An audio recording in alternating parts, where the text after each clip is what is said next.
What you're about to witness isn't just politics. It's a lesson in grace under pressure, captured in front of a live global audience. In Abuja, Nigeria's capital, the stage was set for a show of power. The continent's most dominant leader thought he could embarrass a younger, rising African president on live television. But what happened next stunned the room and sent shockwaves across the globe. Ibrahim Traoré didn't just respond with words. He delivered a masterclass in presence, poise, and quiet strength. The moment went viral in hours. Cameras captured every second of what would become a defining shift in African leadership. This is the story of what happens when arrogance meets conviction, and why the world couldn't stop talking about it. The morning sun lit the grand marble floors of the International Conference Center in Abuja. It felt like any other summit, but no one in that room could have predicted how history would change by the afternoon. Banners overhead read, "Unity through prosperity, an African Renaissance." But beneath the lofty language, tensions simmered. Long-standing rivalries, generational divides, the weight of unspoken expectations. At center stage stood President Adetokunbo of Nigeria, draped in a gold-embroidered agbada, radiating confidence built over 20 years of unchallenged power. At 67, he had survived coups, outlasted opponents, and turned diplomacy into theater. His laugh, booming and calculated, was his signature weapon. Today, he was ready to perform. The hall buzzed with diplomacy in motion. Delegates from 23 African nations filled the seats. Murmurs in French, English, Arabic, and dozens of local dialects filled the air. Cameras from CNN, BBC Africa, France 24, and Al Jazeera were locked and rolling. Social media teams were poised to live stream every word. And then he arrived. Ibrahim Traoré. Just 34 years old, president of Burkina Faso, and every bit the outsider among suits of silk and legacy power. No grand entourage, just two respectful security officers in plain dress. No briefcase, no tablet, no notes, just a tailored brown suit and a calm, composed presence. His entrance didn't command the room, but it changed its temperature. "Is that really him?" whispered the Ghanaian foreign minister. "He looks younger in person," typed a South African reporter. "My son is older than this man," chuckled the president of Chad, more intrigued than dismissive. Traoré seemed unaffected, or maybe unbothered. His seat, third row, away from the power players, didn't faze him. He sat with quiet composure, hands folded, eyes forward, as if the whole day was just another meeting. It was clear, this man didn't need a front-row seat to make an impact. The ceremony began. A children's choir sang the African Union anthem in Swahili. Prayers were offered in 3 languages. Economic ministers flashed graphs of future prosperity. But everyone knew this was just the warm-up act. The real tension waited behind the keynote mic. President Adetokunbo took it with practiced grandeur. "Distinguished colleagues, fellow architects of Africa's future," he began. His voice was smooth, confident, rehearsed. He spoke of unity, of opportunity, of legacy, words designed to soothe, not provoke. But slowly, the tone shifted. He praised seasoned wisdom and warned against what he called reckless leadership by the restless young. The crowd stirred. Then came the line that pierced the room. "Leadership," he said, "is not a hobby for the young and impatient. It is a sacred duty, earned only through decades of experience and the patience of time." His gaze slid, ever so slightly, toward the third row. Everyone noticed. The jab was clear. But Traoré didn't blink, didn't flinch. He sat still, calm, listening. A glass of water in his hand, a storm gathering behind his eyes. What happened next would turn a quiet conference into a viral reckoning. As President Adetokunbo shifted to the economic portion of his speech, detailing Nigeria's sweeping vision for Pan-African trade integration, his confidence visibly swelled. Applause echoed at predictable intervals. Not raucous, but steady. respectful. Delegates from allied nations smiled politely, nodding along to his rhetoric. But beneath the surface, something changed. Perhaps it was a subtle restlessness in the room. Or maybe it was the awareness that millions were watching live across the continent, many of them weary of polished speeches and empty promises. Whatever it was, something stirred in Adetokunbo, and he went off script. "You know, my friends," he began casually, his voice softening, leaning into an unscripted tone. "I watch the news sometimes and see these young leaders making grand declarations, talking of revolution, of change. And I think—" He paused, chuckled. "I think, where were you? When we were building these institutions, when we were making the hard choices that gave you the stability you now take for granted." The laugh that followed was hesitant, uneven. A few found it amusing, most didn't know how to react, but Adetokunbo took that flicker of response and pressed deeper. "Leadership," he continued, "is not a hashtag. It is not a viral video. It's not about slogans or digital revolutions." His smile sharpened. "It is about patience, complexity, wisdom, and yes, maturity, earned only through age and experience." Now the cameras moved instinctively. One crew cut to Adetokunbo at the podium, another zoomed in on Ibrahim Traoré. The split-screen moment was too perfect to miss. Producers back in Lagos, Nairobi, and Johannesburg leaned forward. They could sense it. Something big was unfolding. But Traoré didn't move. Still, focused, hands folded, unbothered. Adetokunbo, however, was just warming up. "I see some of you younger presidents here today," he said, his voice hardening. "And I truly wonder, do you grasp the weight of what you've inherited? Do you understand the fragility of the systems you now command?" The room quieted, phones lowered. Even the most distracted delegates looked up. This wasn't politics as usual anymore, this was personal. Then came the line that snapped the air like a thunderclap. "Take our young friend from Burkina Faso," Adetokunbo said. His eyes locked on Traoré. His tone dipped into open condescension. "Captain Traoré, or shall I say, President Traoré." The sarcasm dripped like poison. He even raised his fingers in subtle air quotes, a small gesture but brutal in its precision. The shift in the room was immediate. A jolt of tension swept the hall. Murmurs halted. Even the live audience online could feel it. This wasn't just diplomacy. It was a challenge. "Tell me, Captain," Adetokunbo continued, his voice booming now across the silent chamber. "How does one prepare for leadership? Through military coups? Through revolutionary manifestos? Or perhaps through Instagram posts about sovereignty and independence?" A smattering of laughter followed, but it was hollow, nervous. Some chuckled because they thought they were supposed to. Others remained still, knowing the weight of what had just been said. Traoré moved, just slightly, not in anger, not in defense, but like a man adjusting his chair before stepping onto the battlefield. Still calm, still neutral, but alert now, alive. Adetokunbo pretended diplomacy, but the blade was out. "I ask this," he said, "not to embarrass our young colleague." A pause.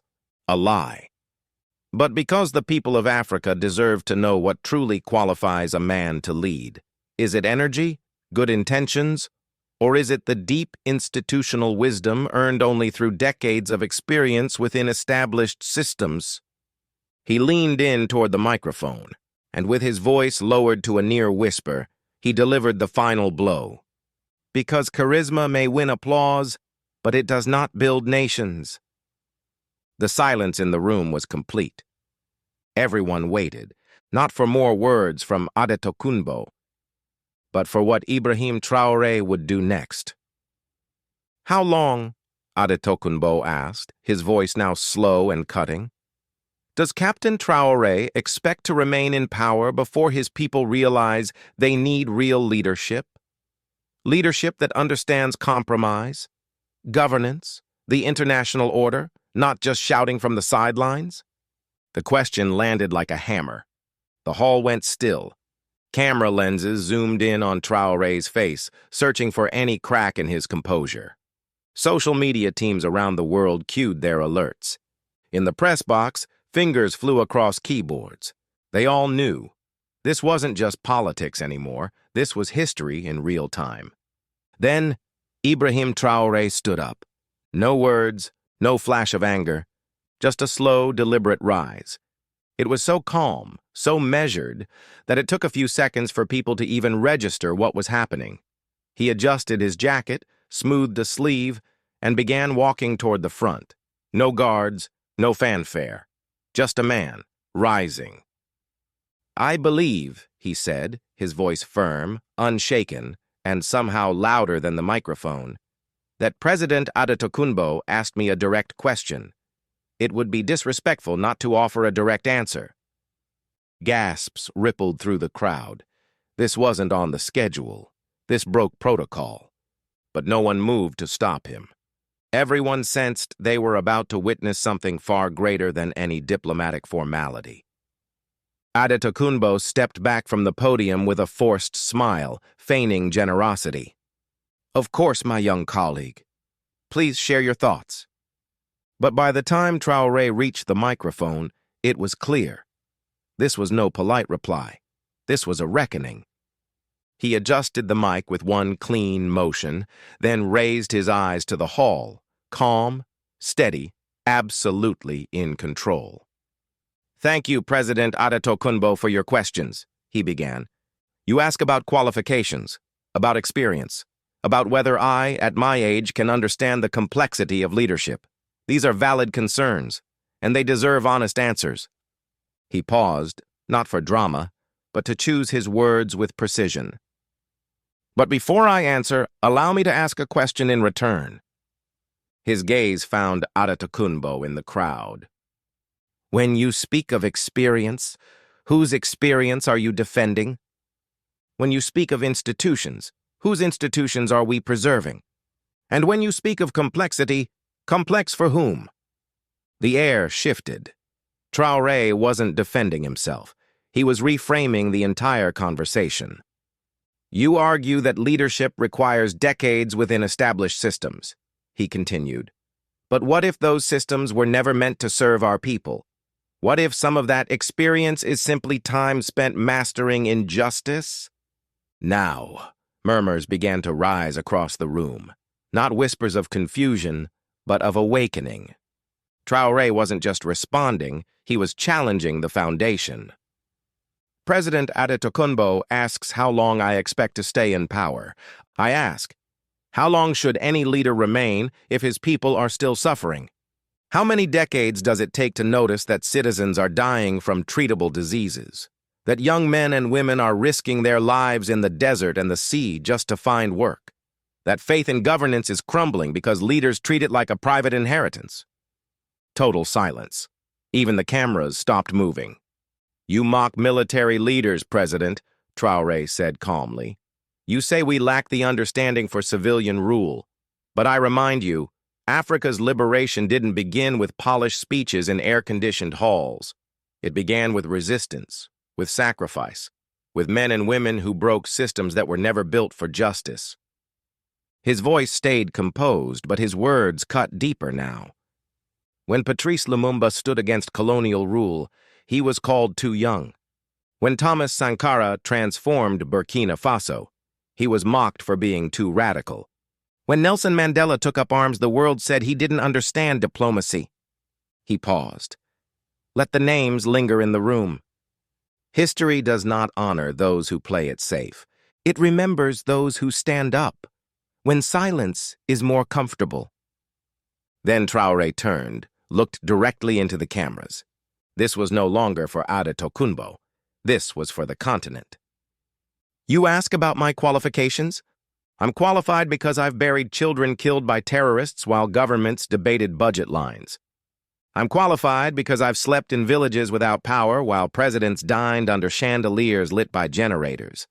I've sat with mothers who told me they would rather drown in the Mediterranean than watch their children starve at home. His voice tightened, not in anger, but in truth. I'm qualified not because I wear a uniform, but because I listen, and I refuse to ignore what I hear. He leaned slightly forward. Leadership isn't about keeping old friendships with foreign powers that profit from our poverty. It's not about maintaining broken systems just because they benefit the elite. And it is never about using age and experience to avoid accountability. The impact was immediate. Some delegates shifted, uncomfortable. Others leaned in, captivated. In the press box, journalists were typing as fast as they could. They knew this wasn't just a speech. This was a moment that would live in headlines, textbooks, and memory. And Traoré stood, calm as ever, unmoved by the storm he had just created. But Traoré wasn't done. "You speak of institutional knowledge, President Adetokunbo," he said, voice steady, gaze unwavering. "But what institutions are we really talking about?" He let the question settle before continuing. "The World Bank, which has kept African nations in cycles of debt for decades. The IMF, whose austerity demands stripped public services from the poorest citizens. Or the United Nations Security Council, where not a single African nation holds a permanent seat, despite our population, our resources, our global relevance." He turned, scanning the room. Eyes met eyes. No one looked away. "Shall we talk regional institutions instead? ECOWAS, silent while wars displaced millions? The African Union, issuing poetic statements about unity while its members adopt policies that divide? And the CFA franc, still tethering the economies of sovereign African nations to the hands of former colonial powers?" Each question was rhetorical, but the implications cut deep. "These are the institutions you urge me to respect, to work within, to preserve through patience and polite diplomacy." He paused, then delivered the blow. "But tell me, what have they done for the average African citizen?" His voice rose slightly, not in volume, but in weight. "What prosperity have they delivered? What security have they ensured? What dignity have they restored?" Then the tone shifted, more personal, more pointed. "President Adetokunbo," he said directly, "you govern Nigeria, a nation blessed with vast oil reserves, a powerful youth, and boundless agricultural potential. And yet," he let the silence do part of the speaking, "under your rule, Nigeria has become the poverty capital of the world. More of your people live in extreme poverty than in any other country on this planet. Despite your land's richness, you import over 80% of your basic goods. And your young, your most vital resource, are fleeing, risking death in the Sahara and drowning in the Mediterranean because they no longer see a future in their homeland." You could hear a pin drop. Traoré wasn't whispering secrets. He was stating truths that had gone unspoken too long. "So when you question my qualifications," he continued, "I must ask, what are yours? What qualifies a man to lead after 2 decades of growing poverty, insecurity, and loss of respect on the global stage? What value is there in institutional knowledge that only teaches how to survive politically, but not how to serve morally?" Adetokunbo's face had shifted. Gone was the smile. His jaw clenched, his posture stiffened. He leaned forward, clearly preparing to interrupt, but Traoré pressed on, undeterred. "Now, let me speak to your deeper concern, my background as a soldier." His voice softened, reflective, not defensive. "Yes, I am a military officer. Yes, I came to power through a coup, not an election, not a dynasty, not through the corridors of a political party." He paused again. The room held its breath. "By the standards of the African Union, I am exactly the kind of leader they warn against. And yet I ask you, what is the real difference between a military coup that removes a corrupt government and an election that allows one to stay in power indefinitely?" He let the question hang in the air.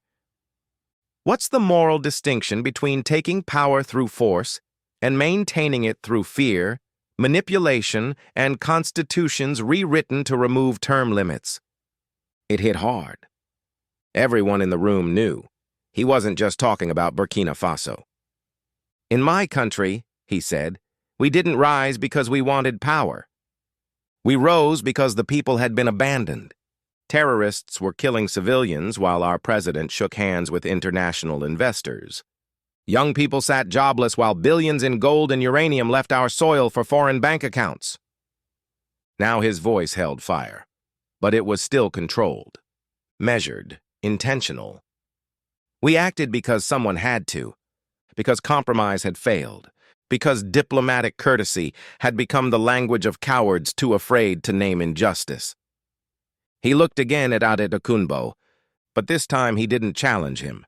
He dismissed him with clarity. You ask how long I expect to stay in power, but that's the wrong question. Now he turned back to the audience, both in the hall and the millions watching across Africa. The real question is, how long will it take to build institutions that actually serve our people? How long will it take to create economies that benefit Africans, not just foreign investors? How long before we restore the dignity our people were stripped of long ago? And finally, he gave his answer. If it takes 5 years, I will govern for 5 years. If it takes 10, I'll stay for 10. But unlike those who rule for decades while their nations decay, I am not here for permanent power. I am here for permanent change. The applause that followed wasn't immediate. It was hesitant, scattered, uneven, but it grew, because something had changed. This was no longer a diplomatic summit. This was a battle for the soul of African leadership. But Traoré wasn't done. President Adetokunbo speaks of complexity, he said, his voice cool and measured. He insists that we need a sophisticated understanding of international relations. But with all due respect, our problems are not as complex as our leaders pretend. He stepped slightly forward, his tone shifting, more direct now, more practical. Often the solutions are simple. What we lack is not knowledge, but political will. He began counting on his fingers, each point landing like a hammer. End the CFA franc. Create truly sovereign monetary policy. Renegotiate our resource contracts so they benefit Africans, not just foreign corporations. Invest in schools and hospitals, not more military equipment from our former colonizers. Build regional trade alliances that serve African unity, not European or American interests.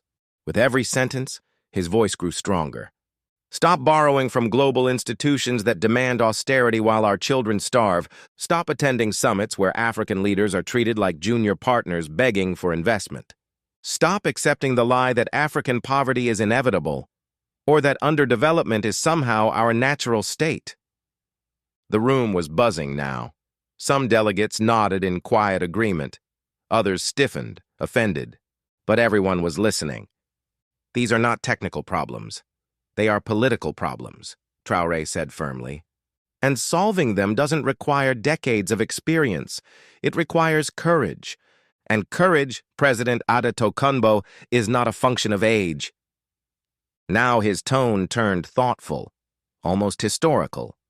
Some of the most courageous leaders the world has ever seen were young when they changed history. He stepped back slightly, his body language looser now, more commanding. Alexander the Great conquered much of the known world before 30. Joan of Arc liberated France at 19. Che Guevara was 28 when he helped lead the Cuban Revolution. Martin Luther King Jr. was 26 during the Montgomery bus boycott. Nelson Mandela was 26 when he co-founded the ANC Youth League. He paused, then smiled faintly for the first time. Thomas Sankara was just 33 when he became president of Burkina Faso and led us into one of the most progressive eras in our history. He was 39 when he was assassinated by those who feared that dignity and independence might take root. The room was utterly still. So when President Adetokunbo questions my age, I hear something else. What he calls inexperience is often just independence. What they call impatience is often just refusal to accept injustice. He walked back to the podium slowly, placed both hands on its edge, and prepared for the final strike. "Let me be clear," he said, voice steady. "This is not a personal attack. I do not question President Adetokunbo's patriotism. I do not diminish Nigeria's achievements. We are brothers. Nigeria's success is Africa's success." His tone softened, but the steel remained. But I do question the strategy. I do question whether approaches that have failed for decades will magically start working if we just wait a little longer. I do question whether patience is a virtue when the cost is paid in lives and lost futures. He turned his head, sweeping his gaze across the delegates. Africa is the youngest continent in the world. Over 60% of our population is under 25. These young people are not interested in lectures about complexity. They want jobs. They want education. They want safety. They want dignity. His voice rose, clear, calm, but pulsing with inspiration. They are not impressed by age or experience if that experience only taught you how to lose with style. They don't care about institutional knowledge if the institutions never served them. They judge their leaders by results, not by resumes. Then, turning directly to the cameras, Traoré spoke to the millions of young Africans watching. To the youth of Africa, you do not need permission to demand better leadership. You do not need to wait until you're older to recognize injustice. You do not have to accept poverty, unemployment, or fear as your inheritance. His words rang out like a declaration of war. Your energy, your impatience, your refusal to settle, these are not weaknesses. They are strengths. They are the raw materials with which we will build the Africa you deserve. And this time, the applause didn't hesitate. It wasn't diplomatic, and it wasn't polite. It was real, loud, sustained, electric. Even older delegates stood and clapped, some reluctantly, others moved in spite of themselves. But Traoré had one final answer to deliver.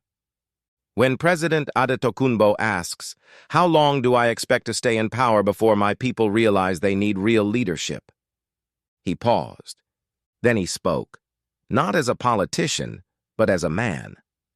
"I will remain in power exactly as long as my people believe I serve their interests, not my own. The moment I fail that test, they should remove me." A hush fell again. Through elections, through protest, or if necessary, through the same kind of uprising that brought me to power in the first place. You could feel the room shift. A statement like that was unheard of. No president says this. No president dares to, one journalist whispered from the press section. But Traoré wasn't posturing. He was being deadly sincere. "Real leadership is not about clinging to power at all costs," he said in closing. "It is about accepting responsibility and being judged not by foreign applause, but by the lives of your people." He stepped back from the podium. And in that moment, you could feel it. This wasn't just a speech. It was a turning point. He stepped back from the podium, ready to conclude.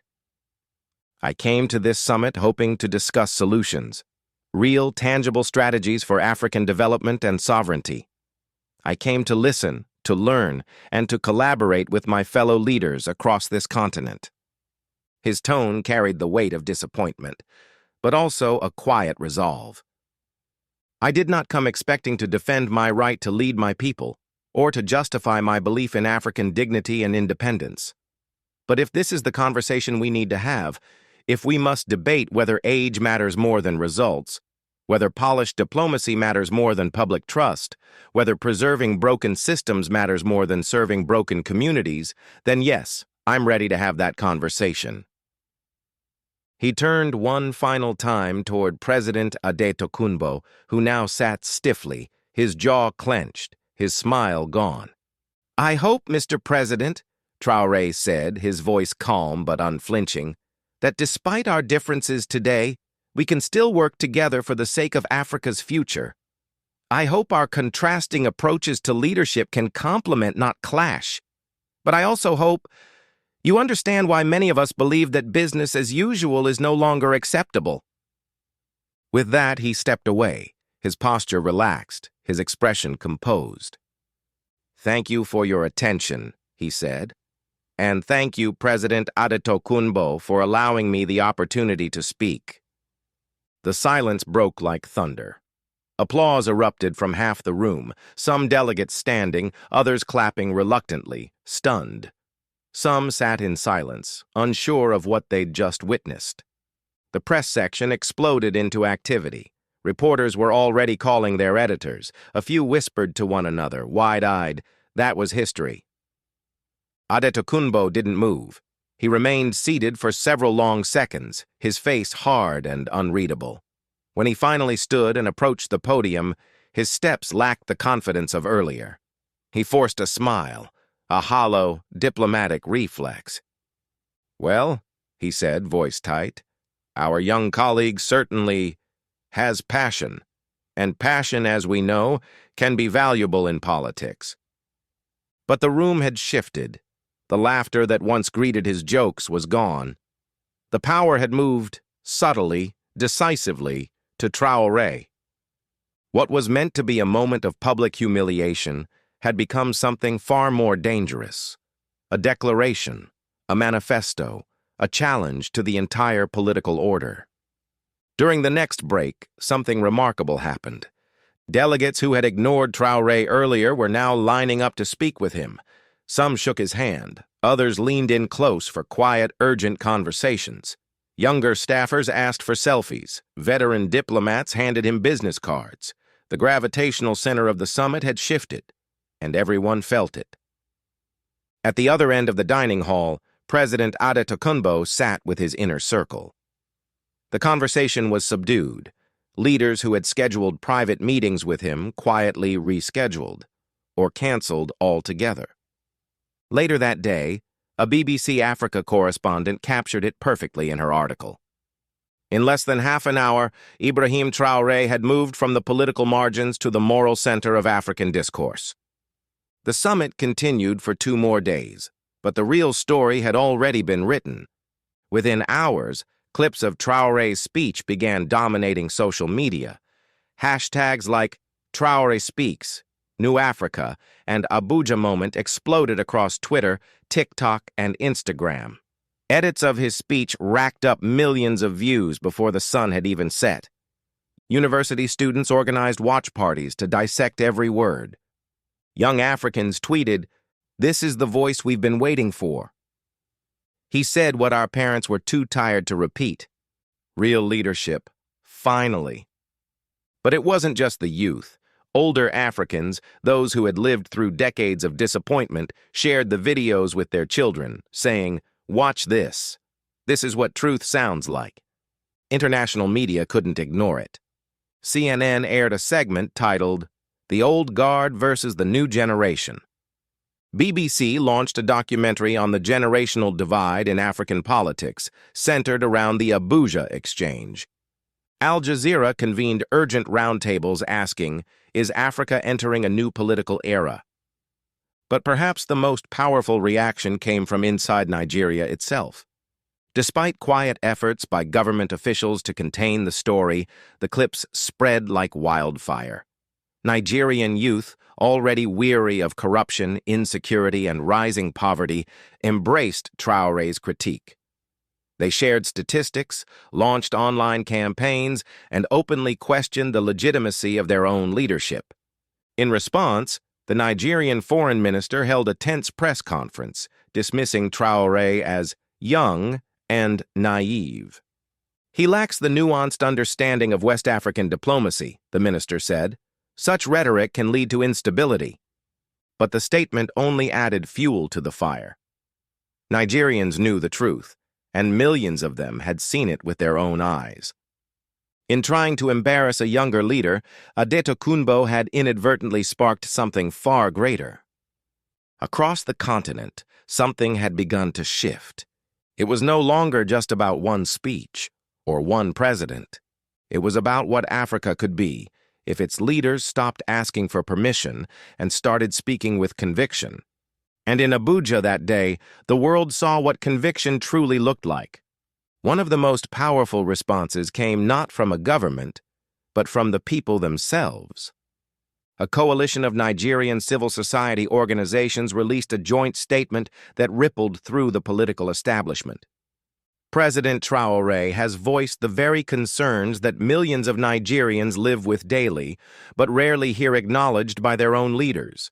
His questions about governance, accountability, and results deserve serious answers, not dismissive applause lines. International observers were quick to grasp the deeper meaning. This wasn't just a rhetorical clash between two presidents. It was the eruption of a long-simmering generational rift in African politics. As one political analyst wrote in Foreign Affairs, this was more than a confrontation between individuals. It was a collision between two visions of African leadership, one shaped by post-independence compromises, the other by a refusal to accept failure as inevitable. And the consequences? They were immediate. Traoré's global profile soared. Invitations poured in from universities, think tanks, and international forums. But the real impact was within Africa, where his unapologetic tone began to embolden younger leaders across the continent. They saw in him not just a speech, but permission. Permission to speak plainly. Permission to challenge norms. Permission to lead without apology. Meanwhile, President Adetokunbo's influence began to wane. Quietly, but unmistakably, leaders in West Africa, who once deferred to Nigeria's seniority, began asserting more independent positions. Economic deals long assumed to be secure were suddenly being renegotiated. The weight Nigeria once threw around in regional diplomacy began to feel lighter. But the most profound shift wasn't in policy rooms or foreign ministries. It was in the streets, the classrooms, the homes of everyday Africans. Traoré's message had struck a nerve. Across the continent, a new conversation took shape. Young people organized around the very themes Traoré had outlined: monetary sovereignty, resource control, youth empowerment, and the unapologetic pursuit of dignity. What had happened in Abuja was no longer a viral moment. It had become a symbol of frustration, a symbol of possibility, a symbol of a continent ready to stop waiting and start leading. One viral post captured it perfectly. Traoré didn't just answer an insult. He answered decades of excuses. He answered for all of us who've been told to wait, to be patient, to be quiet. Back in Nigeria, the government struggled to contain the fallout. Newspapers, despite quiet pressure, couldn't ignore the tidal wave of public interest. Social media overflowed with commentary. University campuses screened the video in auditoriums packed with students, sparking fiery debates about what true leadership should look like. Even opposition parties took note. Their rhetoric shifted. Campaigns began echoing Traoré's language, calling for transparency, results, and generational renewal. The government's response became more aggressive. Online videos were flagged for takedown. Activists who praised Traoré found themselves harassed. But none of it worked. In fact, it backfired. The more they tried to suppress the conversation, the louder it became. The most unexpected development came from inside Nigeria's own political machine. A group of younger lawmakers, many from the ruling party, released a cautiously worded but unmistakable statement. The issues raised by President Traoré require serious national dialogue. We must consider new approaches to governance that reflect the realities of our people's needs. It was polite. It was diplomatic. But it was revolutionary in implication. Even Nigeria's elite could no longer ignore the shift. Across the continent, classrooms began including the Abuja Exchange in courses on African governance and diplomacy. Religious leaders referenced it in sermons. Artists painted murals inspired by it. Poets quoted it. Musicians sampled it. Not everyone was thrilled, of course. Several presidents, behind closed doors, labeled Traoré's remarks as reckless. One West African leader, in a leaked conversation, scoffed, "That kind of grandstanding might go viral online, but it doesn't build infrastructure or pay salaries." But those criticisms only proved Traoré's point. He hadn't gone viral for theatrics. He'd gone viral for saying what too many leaders refused to say, that Africa's poverty was not inevitable, that Africa's silence was not dignified, that real leadership doesn't hide behind protocol. It rises to meet pain with purpose. The most powerful responses didn't come from parliaments or embassies. They came from everyday people.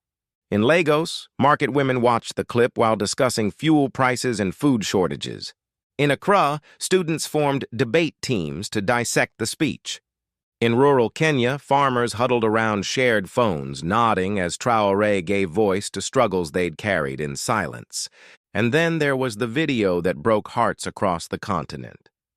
A group of young Nigerians, standing on a dusty roadside, recorded a message.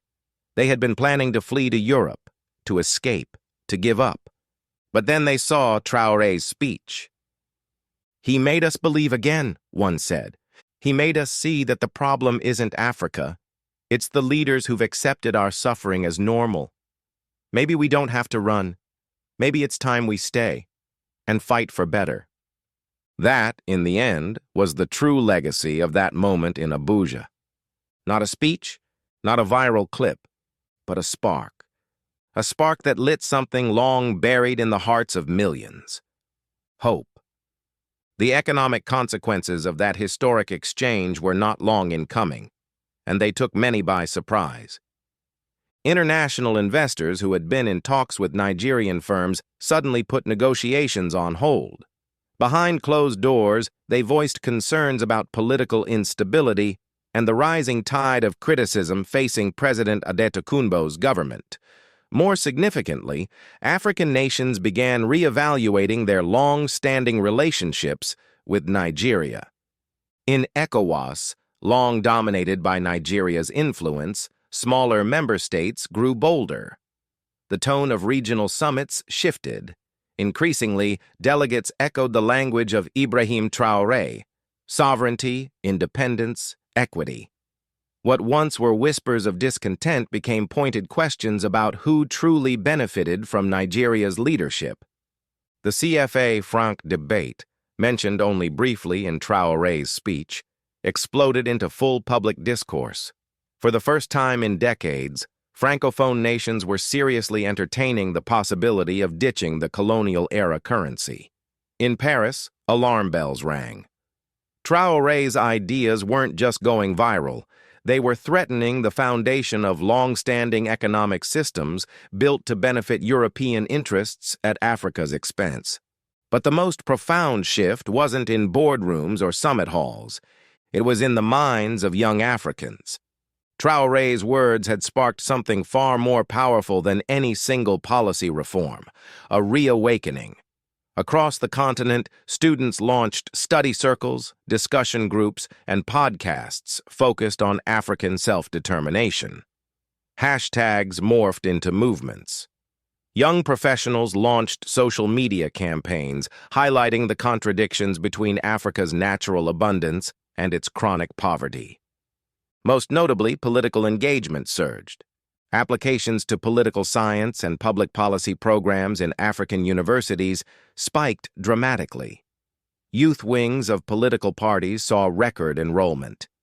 Suddenly, politics was no longer something to be feared or mocked.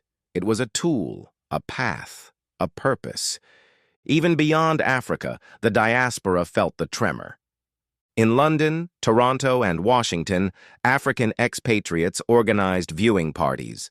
Across Europe, young Africans who once swore never to return home began to reconsider. Maybe, they thought, if this is the kind of leadership emerging, then home might finally be worth going back to. International academia followed suit. Harvard's Kennedy School invited Traoré to lecture on generational leadership and global justice. Oxford's African Studies Center hosted a symposium titled "From Sovereignty to Solidarity," Rethinking African Governance in the 21st Century. The Brookings Institution published an influential paper on what analysts now called the Traoré Doctrine. But perhaps the most telling shift was seen in Adetokunbo himself. Once the loudest voice in the room, he became conspicuously quieter. His public appearances grew sparse, carefully staged. The charismatic bravado that once defined him gave way to an almost defensive posture, one shaped by a new, harsher political reality. Reporters, once deferential, now questioned him about immigration rates, poverty statistics, and the very legitimacy of Nigeria's developmental strategy. Even within the African Union, where he had long enjoyed a commanding presence, something had changed. At the next summit, his movements were stiff, his presence diminished. The man who had once seemed unshakable now looked unsure. Meanwhile, Traoré's influence grew. Young African leaders began emulating not just his style, but his substance. Speeches across the continent shed their diplomatic euphemisms in favor of blunt truths. The phrase, "African solutions for African problems," took on new life, not as a slogan, but as a call to action. The mining sector was among the first to feel the pressure. Countries from Mali to Guinea began renegotiating extraction contracts with multinational corporations. Demands for greater local ownership and benefit sharing became non-negotiable. Even foreign aid, long considered sacred territory, was placed under new scrutiny. Traoré had challenged not only African elites, but the international donor model itself. Dependency, many now argued, was not inevitable. It was a choice, and it was time to choose differently. Naturally, not everyone welcomed the change. Western governments and institutions accustomed to Africa's deference began to push back. Quiet pressure was applied. Some leaders who echoed Traoré's ideas were labeled populist, naive, or destabilizing. But the narrative was no longer in their hands. Across the continent, the conversation had shifted. The most radical change wasn't structural, it was psychological. For decades, Africans had been taught implicitly and explicitly that governance was a remote thing, something done to them, not for them, something inaccessible, immovable. But now they had seen a different model. Traoré hadn't spoken for the people, he had spoken with them. He had demonstrated what leadership could look like: honest, unflinching, courageous, and accountable. His words weren't just sound bites, they were a mirror. And in that mirror, millions of Africans saw something they hadn't seen in a long time: themselves. The video of the exchange became a civic text, shared in homes, schools, markets, analyzed in classrooms, dissected on radio and television. Students learned to identify rhetorical strategy, historical reference, and the courage of truth-telling.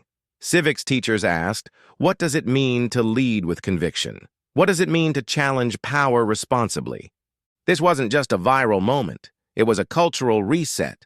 Traoré had proven that African leaders didn't need permission from Paris, London, or Washington to speak with authority.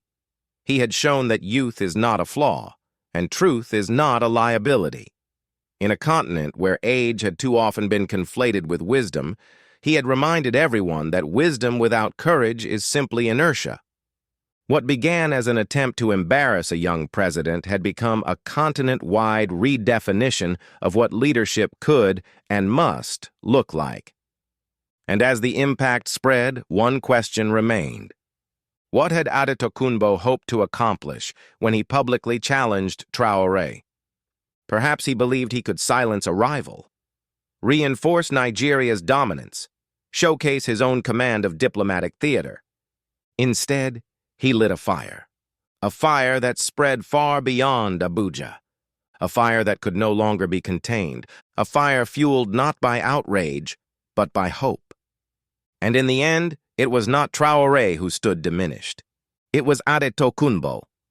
For in seeking to humiliate one man, he had given voice to millions, and they were no longer interested in being silent.